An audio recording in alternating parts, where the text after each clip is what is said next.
दर्शकवृन्द नमस्कार, म हुँ कमलपन्थी। आज म तपाईहरुलाई हामी जीवनमा खुशी शान्ति र प्रगति चाहेर पनि पर्याप्त खुशी शान्ति र प्रगति किन पाउन सक्दैनौं भन्ने बारेमा चर्चा गर्न गइरहेको छु। सामान्यतया प्रगति भन्नाले हामीले भौतिक प्रगति अर्थात् आर्थिक समृद्धिलाई बुझ्ने गर्दछौँ, तर यो यतिमा मात्र सीमित छैन।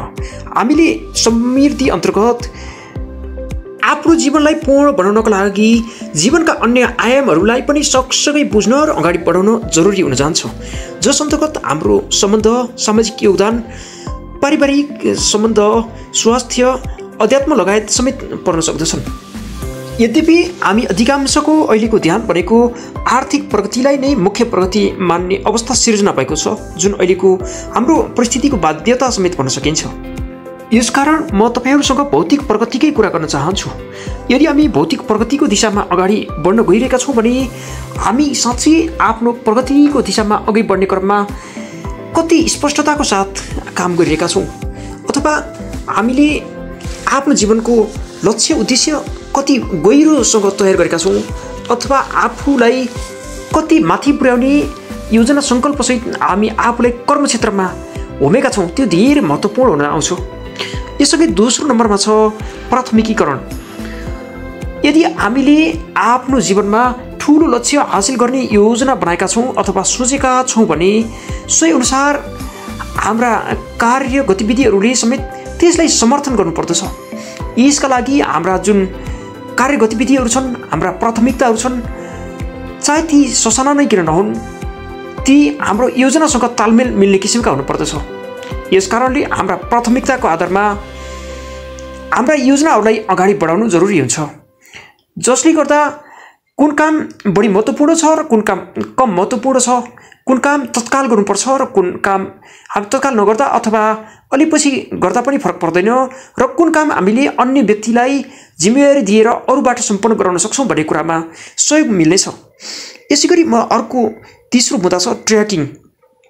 मैले गरिरहेका विगतका कुन काम मध्ये कस्तोबाट कुन कामले कति नतिजा दिन सक्यो त्यो धेरै महत्त्वपूर्ण रहन्छ। यदि हामीले यसलाई सही तरिकाले ट्र्याकिङ गर्न सक्यौं र एउटा डेटाबेस तयार गर्यौं भने हामीले स्पष्ट चित्र प्राप्त गर्न सक्नेछौं। जब हामीसँग स्पष्ट योजना उद्देश्य हुन्छ, हामीले कामको योजनाहरूको प्राथमिकीकरण गर्छौं र आफ्ना कार्य प्रगतिहरूको ट्र्याकिङ गर्छौं, त्यसपछि हामीलाई स्पष्ट मार्गचित्र हुनु जरुरी हुन्छ। स्पष्ट कार्ययोजना जसले हामीलाई आगामी दिनमा कुन अवस्थासम्म कसरी अगाडि बढ्ने भन्ने कुरा मार्ग निर्देशित गर्नेछ। यसको लागि हामीले सुट अर्थात् आफूभित्रका स्ट्रेन्थ, विकनेस, अपर्च्युनिटी र थ्रेट अर्थात् हामीभित्रका राम्रो पक्ष, कमजोर पक्ष अनि हामीले त्यसबाहेक भनेको हाम्रा लागि आउन सक्ने चुनौती र अवसरहरू लगायतलाई पहिचान गरेर ती सबै पक्षलाई सही तरिकाले चलाउन सक्यौं भने हामी एउटा अर्को उचाइमा पुग्न सक्छौं र त्यस क्रममा हामीले आफू कतिको आफ्नो लक्ष्यमा सही तरिकाले अगाडि बढ्न सकेको छु भन्ने कुरालाई ख्याल गर्नका निम्ति हामीले गोल धेरै महत्त्वपूर्ण साबित हुन सक्छ।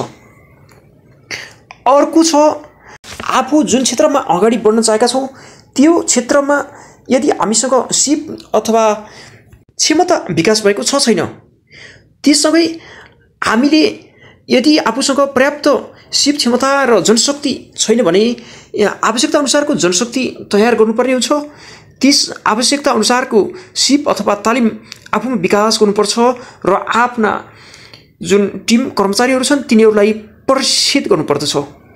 यसबाहेक अहिलेको समयमा आर्थिक सफलताको दिशामा अगाडि बढ्नलाई एकजना व्यक्तिले मात्रै सम्भव नहुन सक्छ।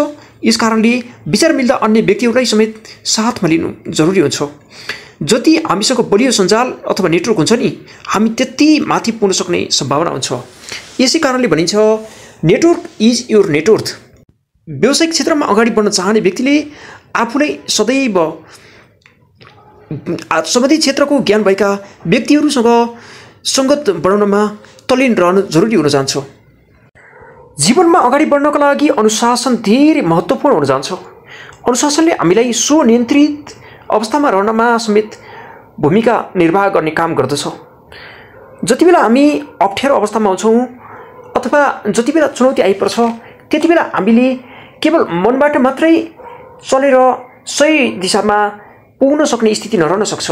कतिपय अवस्थामा हाम्रो सानो निर्णयले भविष्यमा धेरै ठुलो प्रभाव पार्न सक्ने स्थिति रहन्छ। त्यस्तो अवस्थाबाट बच्नका लागि हामीले आफ्नो बुद्धिबाट निर्देशित हुनु जरुरी रहन्छ, किनकि बुद्धि भनेको हाम्रो मनलाई कुन दिशामा हिँडाउने त्यसको सारथीको रूपमा काम गर्दछ। कतिपय अवस्थामा हामी अन्य व्यक्तिको प्रभावमा पर्न सक्छौँ र जसले गर्दा आउने सम्भावित परिणाम भनेको हाम्रो लागि लाभदायक नभई नोक्सानदायक हुन सक्छ। त्यस्तो अवस्थाबाट बच्नको लागि पनि हामी आफूलाई स्वनियन्त्रित र अनुशासित बनाउनु धेरै महत्त्वपूर्ण हुन जान्छ। व्यावसायिक सफलताको लागि निर्णयको निकै ठुलो भूमिका छ। हामी अहिले प्रतिस्पर्धात्मक युगमा छौँ। यो समयमा हामीले आफूले सही तरिकाले निर्णय लिन सक्यौँ र सही बमोजिम अगाडि बढ्न सक्यौँ भने हामीले आफूलाई एउटा नयाँ उचाइमा उठाउन सक्छौँ। तर हामीले लिने निर्णय ढुलमुले भयो अथवा सधैँ एकनासले लिन सकेनौँ, सन्तुलित हुन सकेन भने, अथवा कतिपय अवस्थामा तत्काल निर्णय लिन सकेनौँ र कतिपय अवस्थामा एउटा साधारण निर्णयको लागि पनि आफ्नो टिम अथवा अन्य व्यक्तिहरूमा निर्भर रहनुपर्ने स्थिति आयो भने हामीले तत्काल लाभ पाउनबाट अथवा कतिपय अवस्थामा ठुलो अवसरबाट वञ्चित हुनुपर्ने स्थिति समेत आउन सक्छ। यसकारण निर्णयको निकै ठुलो भूमिका रहने गर्दछ। यसैगरी म तपाईँलाई अर्को विषयवस्तुतर्फ अगाडि बढाउन चाहन्छु।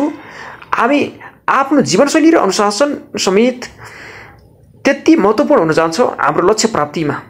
हामी जब यदि निश्चित योजना उद्देश्यको साथ अगाडि बढ्दैछौँ भने त्यो अवस्थामा आफ्नो जीवनशैलीलाई नियन्त्रण राख्नु अथवा आफ्नो जीवनशैलीमाथि विचार गर्नु निकै महत्त्वपूर्ण हुन जान्छ। अहिलेको समयमा हामी आफ्नो जीवनशैली असन्तुलित बन्दै गएको अवस्था छ। हाम्रो दैनिकी र खानपान त्यति सन्तुलित हुन नसकेको अवस्था छ।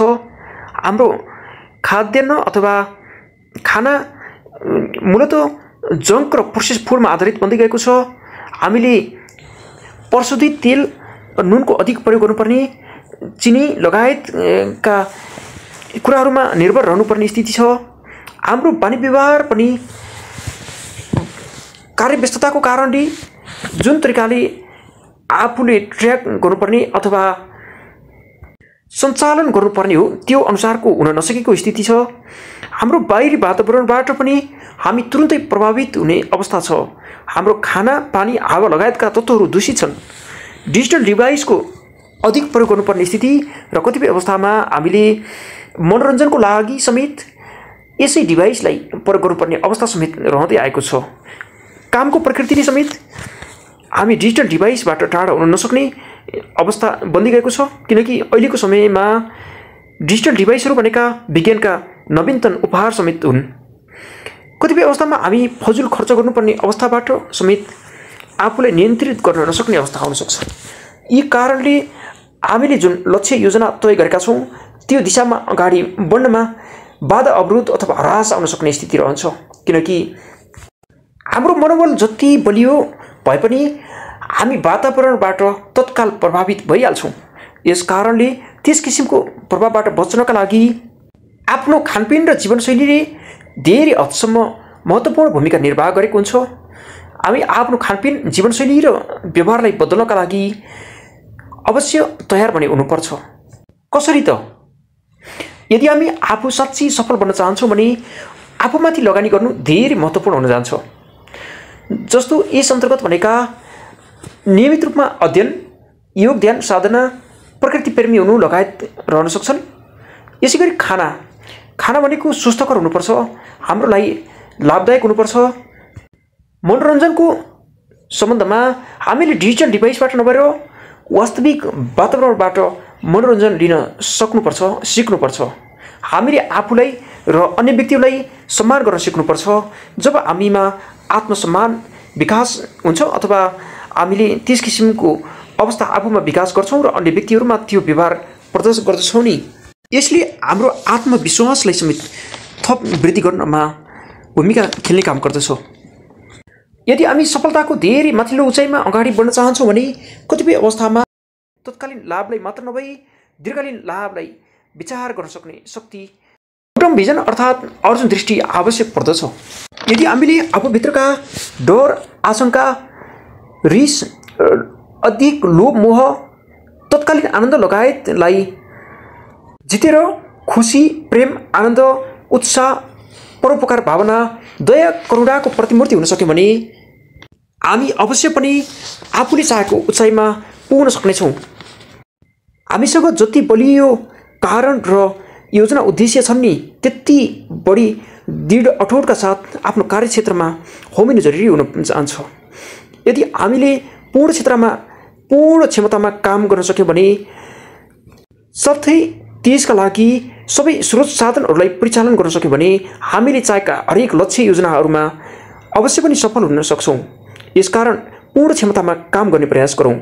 आफ्नो क्षमता अनुसारको उचाइमा पुग्नबाट नरोक्यौँ, किनकि मानिसबाहेक अन्य कुनै पनि जनावर, चरा, रुख, फूल लगायत चिजवस्तुहरू आफूलाई पूर्ण क्षमतामा विकास गरेकै हुन्छन्, तर मानिसले मात्रै आफ्ना योजनाबाट बीचमै अलपत्र पर्ने स्थिति रहने गर्दछ। किनकि हाम्रो जुन मानसिकता अथवा मन छ, हाम्रा भावनाहरू छन्, ती अति नै कमजोर छन् जसले हामीलाई तत्काल प्रभावित पार्दछन्। यसकारण आफूलाई कहिले पनि कमजोर हुन नदिउँ। शीघ्र निर्णय, सहनशीलता, दृढ सङ्कल्पसहित जीवनलाई सार्थक बनाउने यात्रामा अघि बढौँ। तब बन्नेछ हाम्रो जीवन सार्थक। हाम्रो जीवन तब मात्र पूर्ण बनेछ जब हामीले आफ्ना जीवनका सबै आयामहरूमा राम्रो तरिकाले उपलब्धि हासिल गर्न सक्छौँ अथवा आफूलाई विकास गर्न सक्छौँ। चौतर्फी विकास अर्थात् बहुआयामिक विकास अन्तर्गत शारीरिक, मानसिक, संवेगात्मक र आध्यात्मिक पक्षहरू पर्दछन्। हामी कार्यक्षेत्रमा अघि बढ्ने क्रममा कहिलेकाहीँ हामीभित्र शङ्का उत्पन्न हुनसक्छ। हामीलाई म कमजोर पृष्ठभूमिबाट अगाडि बढेको व्यक्ति भन्ने किसिमका कमजोर विचारहरू आउन सक्छन्। त्यस्तो अवस्थामा हामीले के कुरा विचार गर्नुपर्छ भने एउटा कुरा भनाइ छ नि, ब्याकग्राउन्ड इज नट योर फरग्राउन्ड, अर्थात् पृष्ठभूमि अग्रभूमि हुन सक्दैन। यसकारणले हामीले आफूभित्र आफ्नो मस्तिष्कमा जति बलियो विश्वास विकास गरेका छौँ, बिलिफ सिस्टम विकास गरेका छौँ, त्यसकै आधारमा हामी अगाडि बढ्ने हो। जति बलियो हामीले सेल्फ इमेज अर्थात् आफ्नो मस्तिष्कीय काल्पनिक दायरा विकास गरेका छौँ नि, हामी त्यो उचाइमा पुग्नका लागि सदैव स्वतन्त्र छौँ। हामीलाई कसैले रोक्न सक्दैन, केवल हामी आफैले बाहेक। यसकारणले सदैव आफूलाई एउटा महान उचाइमा पुग्नका निम्ति समर्थवान बनाइराखौँ। हाम्रो सफलता अवश्य पनि सुनिश्चित हुनेछ। हवस् त, धन्यवाद। शुभ दिन।